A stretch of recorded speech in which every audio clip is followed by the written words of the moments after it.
दोस्तों इमेजिन करो दो दोस्त थे, रॉकी और सनी। रॉकी पढ़ाई में काफी कमजोर है, वो बहुत मुश्किल से पासिंग मार्क्स लेके आता है। और सनी पढ़ाई में काफी स्ट्रांग है, उसको हमेशा फर्स्ट रैंक मिलता है। उसकी टीचर्स उसे हमेशा कहती है कि सनी बड़ा होकर जरूर कामयाब इंसान बनेगा। फिर जब दोनों की डिग्री कंप्लीट होती है तो सनी को फौरन एक अच्छी जॉब मिल जाती है और रॉकी को जॉब ढूंढने के लिए काफी स्ट्रगल करना पड़ता है। लेकिन जब ये दोनों 10 साल बाद अपने कॉलेज की रीयूनियन पार्टी में मिलते हैं तो रॉकी एक बहुत ही महंगी कार में आता है और वो काफी अमीर हो चुका होता है, और सनी टैक्सी में आता है और वो इतना अमीर भी नहीं होता है। तो सारे कॉलेज के फ्रेंड्स ये सीन देख के काफी चौंक जाते हैं कि जो बच्चा पढ़ाई में टॉप आता था वो फाइनेंशियली स्ट्रगल करता हुआ नजर आ रहा है, और जो बच्चा पढ़ाई में बुद्धू था वो इतना अमीर कैसे हो गया। तो जब सारे फ्रेंड्स उनसे बात करते और उनसे पूछते कि वो आजकल क्या कर रहे हैं, तो सनी कहता है कि वो एक मल्टीनेशनल कंपनी में एक जॉब करता है और उसकी कंपनी का वर्क कल्चर काफी अच्छा है। उसे मेडिकल इंश्योरेंस, कंपनी ट्रांसपोर्ट और दूसरी बहुत सारी फैसिलिटीज मिलती है। और जब लोग रॉकी से पूछते हैं कि वो आजकल क्या कर रहा है तो वो बस इतना ही कहता है कि वो काफी सारे बिजनेस का और सनी की कंपनी का भी एक इन्वेस्टर है।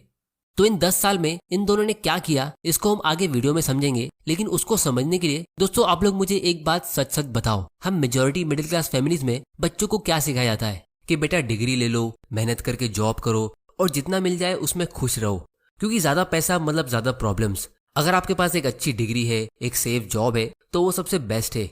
और स्टॉक मार्केट में पैसा इन्वेस्ट करना सबसे रिस्की होता है, क्योंकि इन्वेस्टिंग सिर्फ अमीर लोगों के लिए होती है जिनके पास बहुत सारे पैसे होते हैं। मिडिल क्लास लोग तो बस सेव ही कर सकते हैं। और आपको तब तक काम करना होगा जब तक आपका बेटा बड़ा ना हो जाए और वो जिम्मेदारी ले ले पैसे कमाने की, तभी आपको आराम मिलेगा और आप चैन से बाकी की जिंदगी काट सकोगे। और दोस्तों बहुत सी फैमिलीज में तो इन्वेस्टिंग और स्टॉक मार्केट को लेकर कभी बात ही नहीं होती है। हम सिर्फ देखते हैं कि कैसे हमारे डैडी ने या उनके डैडी ने बूढ़े होने तक काम किया और घर को चलाया। तो ज्यादा काम करना एक बहुत ही गर्व वाली बात होती है कि देखो आपके डैड की इतनी ज्यादा उम्र होने के बाद भी वो ऑफिस जाते हैं। और हम बचपन से देखते हैं कि कैसे हमारे डैडी बीमार होके भी काम पर जाते थे, बारिश के मौसम में तेज बारिश से लड़कर भी वो काम पर जाते थे, क्योंकि अगर ऑफिस नहीं जाएंगे तो सैलरी कैसे मिलेगी और घर कैसे चलेगा। तो कभी कभी आपने भी सोचा होगा कि काश हमारे पास किसी तरह से इतने पैसे आ जाए कि हम रिलैक्स होके अपनी पूरी लाइफ टाइम उसे स्पेंड करें और हमें कभी पैसों की चिंता करनी ही ना पड़े, या फिर हमें घर बैठे बैठे कोई काम नहीं करने की एक रेगुलर इनकम मिल जाए और हमारे बैंक अकाउंट में ऑटोमेटिकली हमारी इनकम डिपॉजिट हो जाए। अब दोस्तों जितनी अच्छी बात ये सुनने में लगती है, मेजोरिटी लोगों को ये उतना ही नामुमकिन लगता है। कुछ लोगों के तो दिमाग में ये ख्याल आएगा ही नहीं कि ऐसा कैसे हो सकता है, बिना काम किए हम सैलरी अर्न कैसे कर सकते हैं। लेकिन दोस्तों सच ये है कि फाइनेंशियल फ्रीडम का ड्रीम हमारी लाइफ में काफी इजीली पॉसिबल है, क्योंकि दुनिया में दो टाइप के लोग होते हैं। एक वो जो जॉब्स देते हैं यानी बिजनेसमैन और इन्वेस्टर्स, और दूसरे वो जो जॉब्स लेते हैं यानी एम्प्लॉयज और लेबर्स। तो जब आप दूसरी कैटेगरी में रहते हो तो आपको ज्यादा इनकम तभी मिलेगी जब आप ज्यादा मेहनत करते हो, लेकिन जब आप पहली कैटेगरी में रहते हो तो आपको ज्यादा इनकम तब मिलेगी जब आपके एम्प्लॉयज ज्यादा मेहनत करते हैं। जैसे इमेजिन करो आपका एक पुराना कॉलेज फ्रेंड है रमेश, जो एक फास्ट फूड का बिजनेस रन करता है। उसके स्टोर का नाम है पैराडाइज पिज्जा, और वो आपसे कहता है कि उसे एक्स्ट्रा फंड्स की जरूरत है अपने बिजनेस को ग्रो करने के लिए, क्योंकि उसके स्टोर में हमेशा कस्टमर्स की भीड़ होती है और उसके पास कस्टमर्स दूर दूर से आते हैं पिज्जा लेने के लिए। तो वो दूसरे लोकेशंस पे अपने स्टोर्स ओपन करना चाहता है, लेकिन उसके पास उतने पैसे नहीं है। फिर वो आपको अपना पूरा बिजनेस प्लान समझाता है कि वो उसे कैसे ग्रो करेगा, कितने एम्प्लॉयज हायर करेगा और उन्हें कैसे मैनेज करेगा। फिर वो अपना पास्ट परफॉर्मेंस भी शो करता है कि उसने अभी तक कितना प्रॉफिट कमाया और वो डिफिकल्ट सिचुएशन को कैसे हैंडल करेगा। तो आपको ये बिजनेस काफी पसंद आता है और आप कन्विंस हो जाते हो कि ये बिजनेस फ्यूचर में बहुत सक्सेसफुल होगा।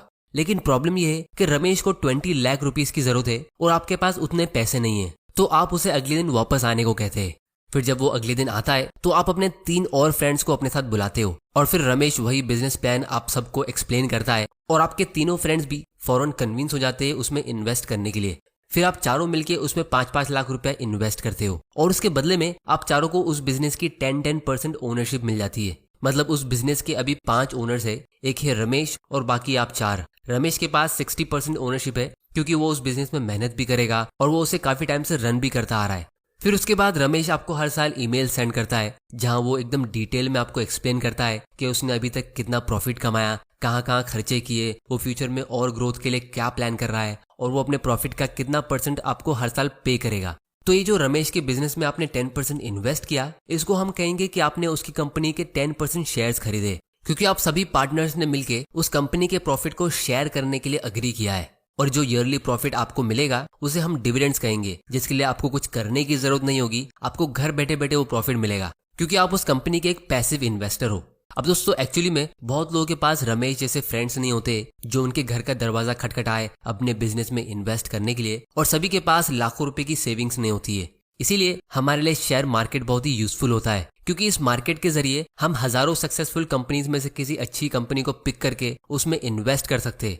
और इस मार्केट का सबसे बड़ा रोल ये है कि जब भी आप किसी शेयर को बाय करते हो तो एक्चुअली में आप किसी स्टॉक या शेयर को नहीं खरीद रहे होते और ना ही आप स्टॉक में इन्वेस्ट कर रहे होते, बल्कि आप उस स्टॉक के जरिए उस कंपनी में इन्वेस्ट करते और आप उस बिजनेस के पार्टनर बन जाते हो। और स्टॉक मार्केट से भी आपको रेगुलर इनकम मिलती है डिविडेंड के जरिए। बस प्रॉब्लम ये है कि जब लोगों को एक छोटा सा डिविडेंड मिलता है तो वो ये सोचते हैं कि इतने से डिविडेंड से उनका क्या होगा, लेकिन लोग ये नहीं देखते कि उन्होंने इन्वेस्ट भी एक छोटा अमाउंट ही किया है।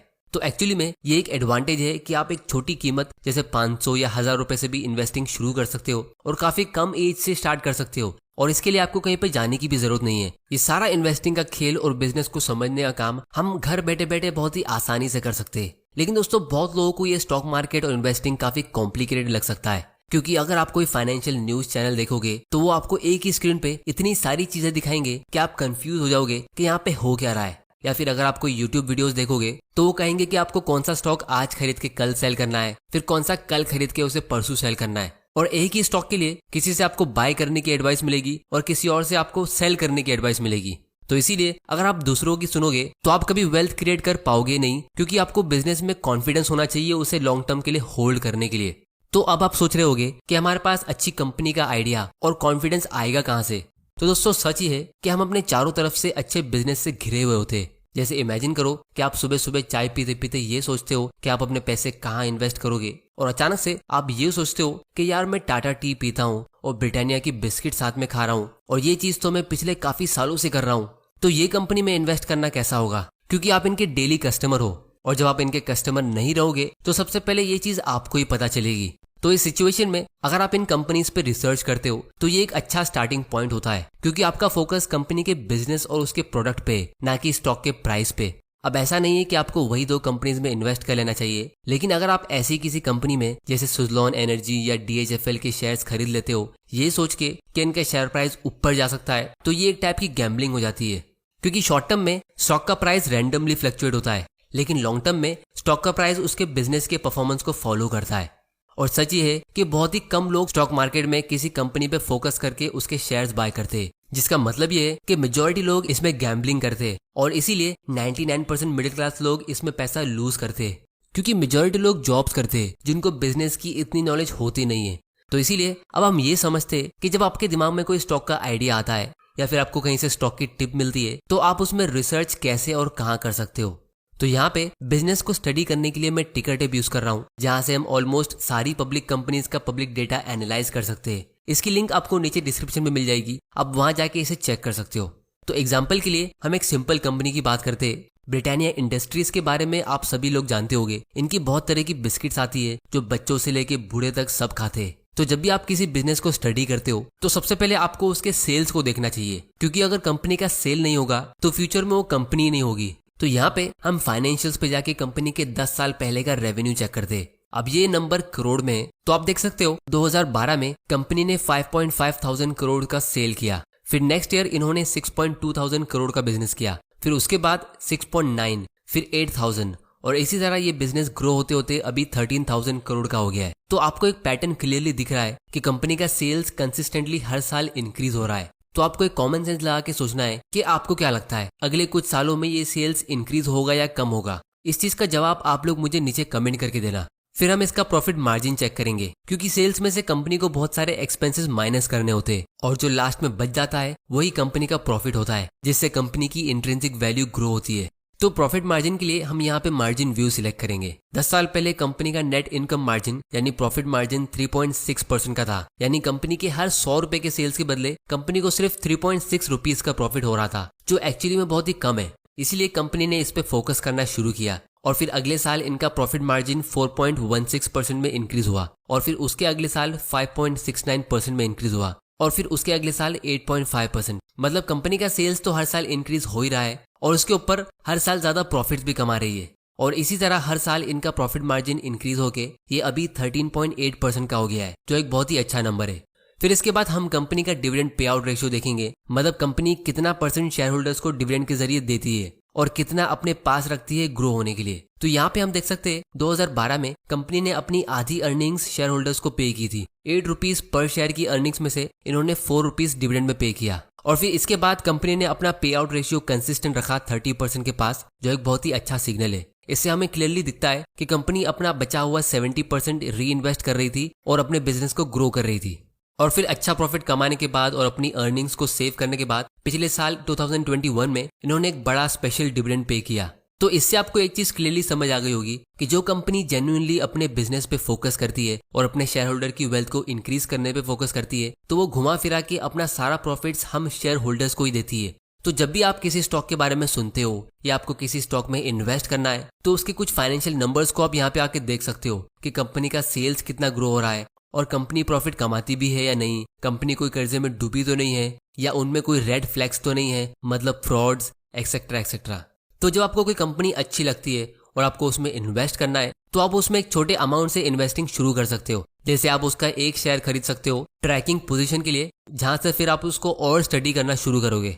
तो अब हम ये समझते हैं कि आप किसी स्टॉक में इन्वेस्ट कैसे कर सकते हो। तो जब भी आपको पैसा सेव करना होता है तो आपको एक बैंक अकाउंट ओपन करना होता है। उसी तरह जब आपको किसी बिजनेस में इन्वेस्ट करना होता है तो आपको एक इन्वेस्टमेंट अकाउंट ओपन करना होता है, जिसको हम डीमैट और ट्रेडिंग अकाउंट कहते हैं। अब यूजुअली जब आपको कोई बैंक अकाउंट ओपन करना होता है तो आपको एक अमाउंट डिपॉजिट करना होता है, फिर एक मिनिमम बैलेंस भी रखना होता है और फिर बहुत सारी हिडन फीस होती है, जैसे डेबिट कार्ड की 200-300 रुपए की annual maintenance fees, SMS alert की अलग फीस होती है और ज्यादा पैसा विड्रॉ करने पे अलग चार्जेस होते हैं। लेकिन जहां बात आती है इन्वेस्टमेंट अकाउंट की, तो हमारे पास इंडिया में बहुत सारे ऐसे ब्रोकर्स है, जैसे मैं पर्सनली एंजल ब्रोकिंग यूज करता हूँ। तो यहाँ पे आपको कोई भी ज्वाइनिंग फीस चार्ज नहीं होती है और आपको कोई मिनिमम बैलेंस या शेयर्स खरीदने की जरूरत नहीं है। आप जब भी और जितना अमाउंट इन्वेस्ट करना चाहते हो आप इसके जरिए कर सकते हो और ये बस आपको एक एनुअल मेंटेनेंस फी चार्ज करते हैं जो 200 रुपए के आसपास होती है। और फिलहाल इनका एक ऑफर चल रहा है जहाँ पे ये first year annual maintenance free दे रहे हैं। और जब आप लॉन्ग टर्म के लिए शेयर्स बाय करते हो तो आपको कोई भी ब्रोकरेज भी चार्ज नहीं होती है। और दोस्तों, डायरेक्ट स्टॉक इन्वेस्टिंग में सबसे अच्छी बात ये होती है कि जो आपके शेयर्स होते हैं वो ब्रोकर के पास नहीं बल्कि एक सेंट्रल डिपॉजिटरी के पास जमा होते हैं।